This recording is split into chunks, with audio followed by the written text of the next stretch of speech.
Hello what's up दोस्तों, कैसे हैं आप सभी। फिर से एक बार स्वागत है आपके अपने चैनल में करियर भाई में। दोस्तों, आज हम बात कर रहे हैं कि एक मार्केटिंग स्पेशलिस्ट के इंटरव्यू के दौरान किस तरीके के सवाल पूछे जा सकते हैं।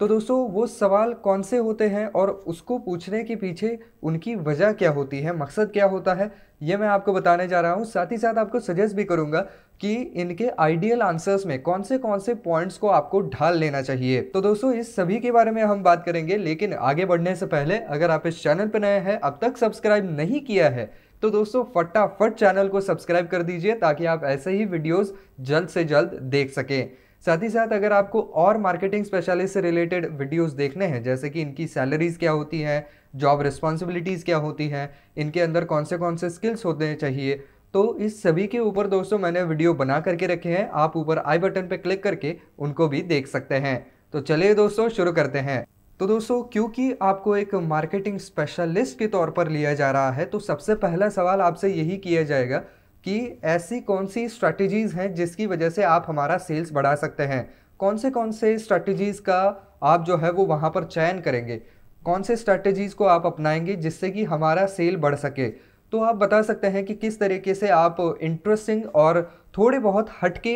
एड कैंपेन्स कर सकते हैं रेडियो के ऊपर, या मे बी न्यूज़पेपर्स के अंदर, या शायद सोशल मीडिया के ऊपर जो है वो आप कोई ऐसे सवाल पूछ सकते हैं लोगों से जिसके जवाब देने के बाद आप उनको थोड़ा सा फ्री सैंपल्स देंगे इस्तेमाल करने के लिए, उनसे फीडबैक लेंगे। तो इस तरीके की स्ट्रैटेजीज का आप वहाँ पर जो है वो ज़रूर जिक्र कर सकते हैं। अगला सवाल आपको ये पूछा जा सकता है कि ईमेल्स, सोशल मीडिया और रेडियो, इनमें से कौन से माध्यम का आप इस्तेमाल करेंगे हमारे टारगेट ऑडियंस तक पहुंचने के लिए।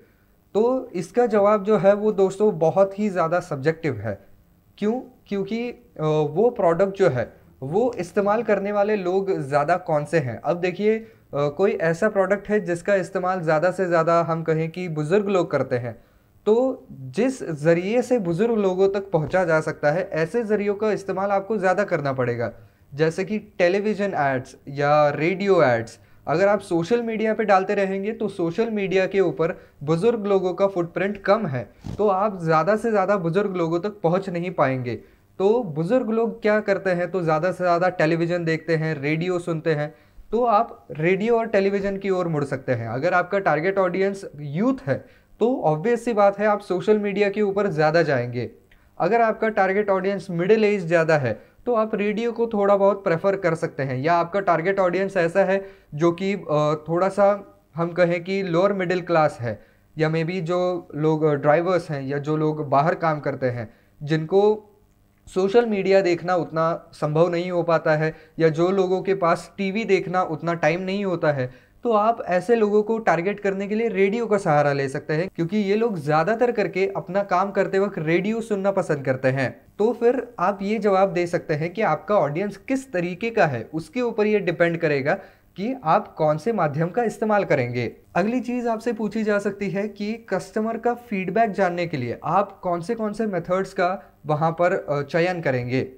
तो आप बता सकते हैं कि सोशल मीडिया के ऊपर आप एक छोटी सी क्वेश्चनर डाल सकते हैं, फेसबुक के ऊपर क्वेश्चनर डाल सकते हैं। इसके अलावा जो है वो आप ईमेल के द्वारा भी लोगों को कुछ सवाल पूछ सकते हैं।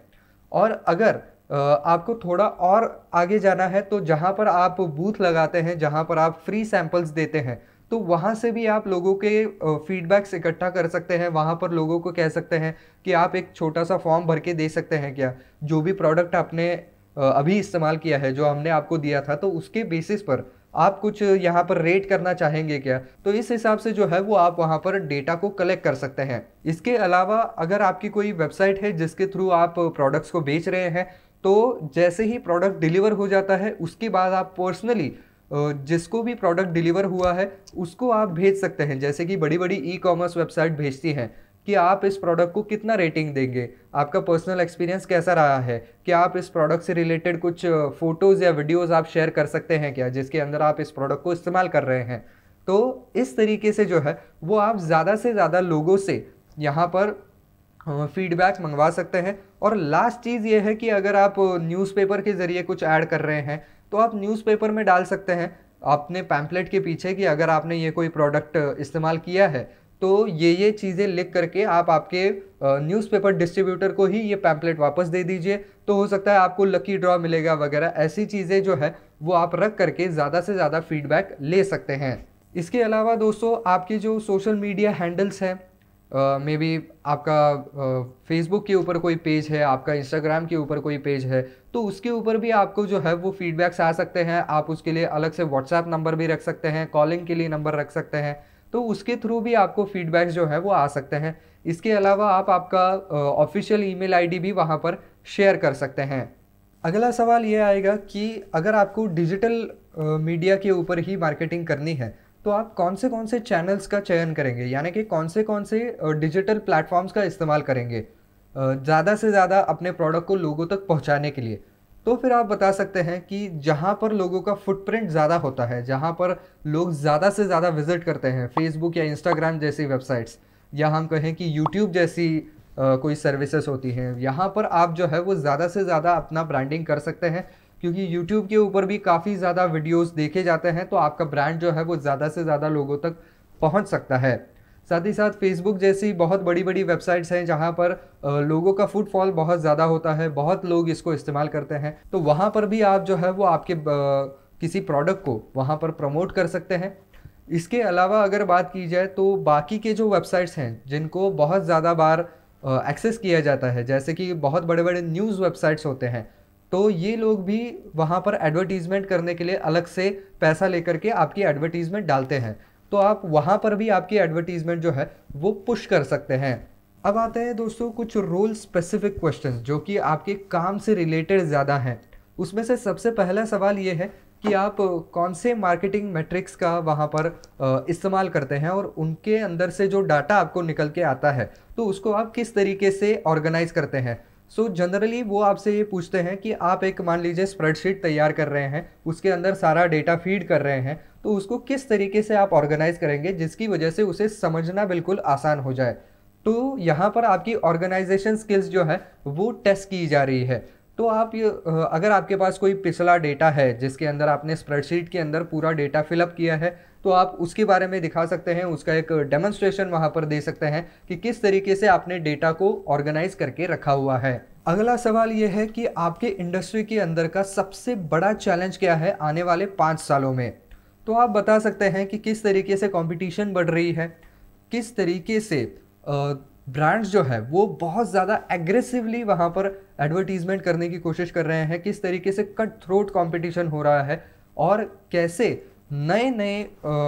तरीके के एड कैंपेन आने की वजह से जो ट्रेडिशनल कैंपेनिंग के तरीके हैं वो पीछे पड़ते चले जा रहे हैं, और किस तरीके से क्रिएटिविटी का ज़्यादा से ज़्यादा वहाँ पर कसौटी लग रही है, और ज़्यादा से ज़्यादा नए कंटेंट को वहाँ पर जगह मिल रही है। तो ये चैलेंज हो सकता है नए नए ब्रांड्स के लिए कि किस तरीके से हम ज़्यादा से ज़्यादा इनोवेटिव एड्स तैयार करें जो कि लोगों की नज़र में आए। इसके अलावा अगर आपको और भी कोई चैलेंजेस लगते हैं, आप उस इंडस्ट्री के अंदर एक्सपीरियंस है, कुछ चीज़ें आपने एक्सपीरियंस की हुई हैं, तो आप उसके बारे में भी बता सकते हैं। आपकी एक्सपर्टीज़ और ज़्यादा है, ये उनके सामने प्रूव हो जाएगा। इसके अलावा दोस्तों एक मार्केटिंग स्पेशलिस्ट के लिए जो भी कोई आपका एड कैंपेन चल रहा है तो वो कितना सक्सेसफुल हुआ कितना नहीं हुआ, ये सब कुछ जानने के लिए एनालिटिक्स के लिए सॉफ्टवेयर्स इस्तेमाल किए जाते हैं। तो कौन से सॉफ्टवेयर्स का आपने अब तक इस्तेमाल किया हुआ है, इसके बारे में भी पूछेंगे कि पिछले कंपनी में अगर आप काम कर रहे हैं, हालांकि ये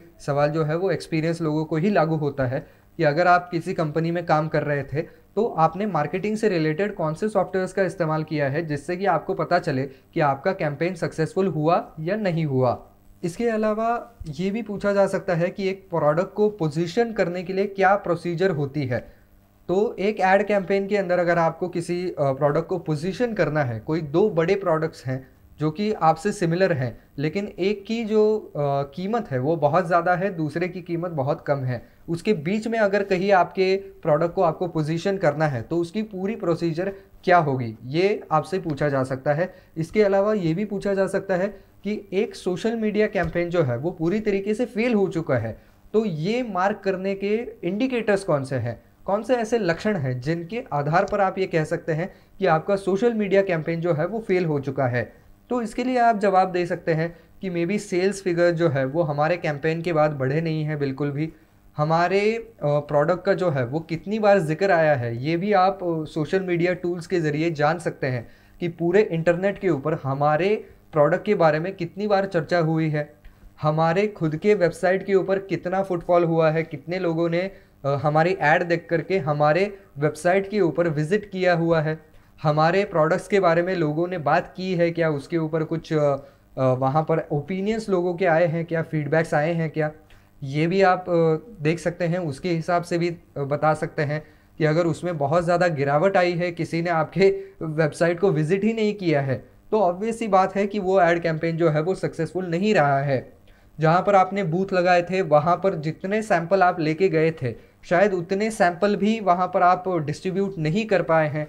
तो भी आप ये बता सकते हैं कि कहीं ना कहीं हम लोगों तक पहुँचने में कम पड़ चुके हैं, या लोगों के बीच हमारे प्रोडक्ट के बारे में कोई इमेज हम बना नहीं पाए हैं। तो ये कुछ पैरामीटर्स होते हैं जिनके आधार पर आप ये बता सकते हैं कि ये कैंपेन जो है वो दुर्भाग्यवश सक्सेसफुल नहीं हो पाया है। तो अब आते हैं दोस्तों कुछ सवाल जो कि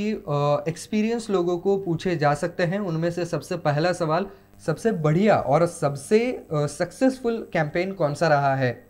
इसके पहले क्या आपने कोई ऐसा कैंपेन को लीड किया है जो कि बहुत सक्सेसफुल रहा, जिसकी वजह से ब्रांड को बहुत ज़्यादा फ़ायदा मिला? तो उसके लिए आपने क्या किया था, कौन से तरीक़ों को अपनाया था, और क्या क्या हार्डशिप्स आपको करनी पड़ी थी, कौन सी अटकनें आई थी, उसके ऊपर आपने किस तरीके से हल निकाला है? तो इसके बारे में वो लोग जानना चाहते हैं। तो ये आपको एक बना बनाया प्लेटफॉर्म मिल रहा है, वो सामने से आकर के आपको कह रहे हैं कि दिखाइए आपके अंदर क्या क्या है। तो आप पूरे विस्तार से बताइएगा। अगर आपके पास कोई ऐसा कैंपेन है जो कि सक्सेसफुल रहा है तो उसके बारे में भर भर के बातें कीजिएगा, ताकि सामने वाले को ये पता चल सके कि आप उस पूरे फील्ड के अंदर कितने ज़्यादा एक्सपर्ट हैं। अगली बात ये पूछी जा सकती है कि क्या आपने किसी ऐसे कैंपेन को लीड किया है या किसी ऐसे कैंपेन का आप हिस्सा रहे हैं जो कैंपेन आगे चल कर के सक्सेसफुल नहीं रहा है,